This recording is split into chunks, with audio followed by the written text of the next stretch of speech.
Сәлеметсіздер ме, құрметті көрермендер, қалдарыңыз қалай? Сіздермен бірге Әйгерім. Мен бүгін блинчик жасайтын боламын. Бұл рецептіні мен өте көп іздедім. Дұрыс емес шығып қалады көп рецепттерде.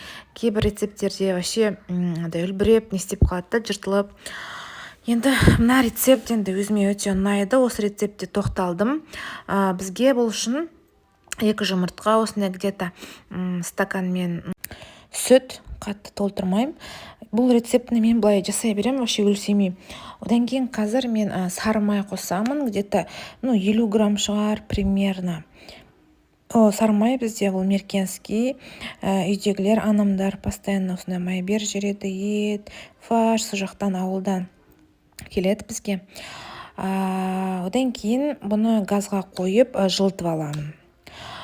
Сосын где-то бір 2 үлкен қасықтай, ас қасықтай сахар, кішкентай ложкамен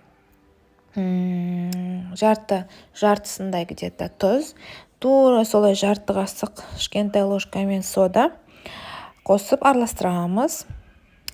Футболкам сол ыдыс жуғаннан алды жағы кішкене су болып қалыпты. Мән бермеңіздер. Маған қазір қызым көмектесетін болады. Ол қазір сондай возрастта, бәріне қызығады, бәрін жасағысы келеді, сұрақтар қояды.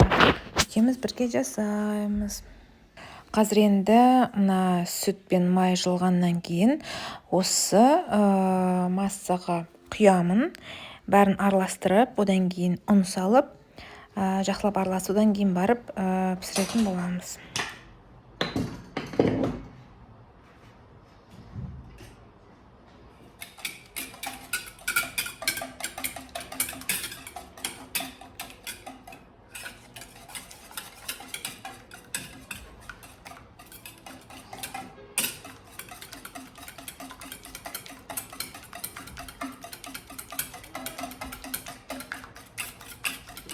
Салют, достар,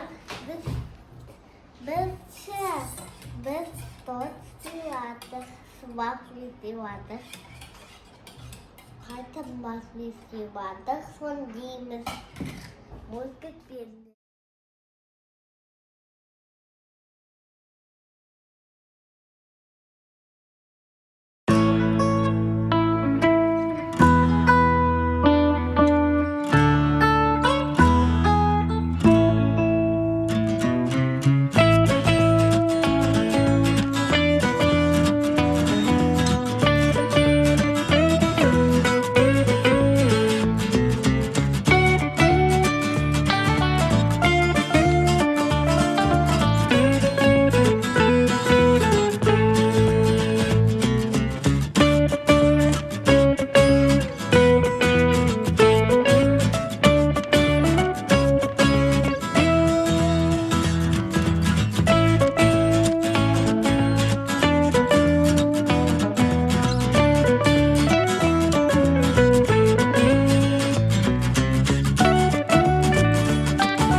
Біз блинчик пісіріп кеттік.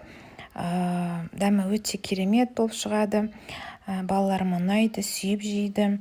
Аптасына где-то 2-3 ретте жасаймын таңғы асқа.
Балаларым сүйіп жейді.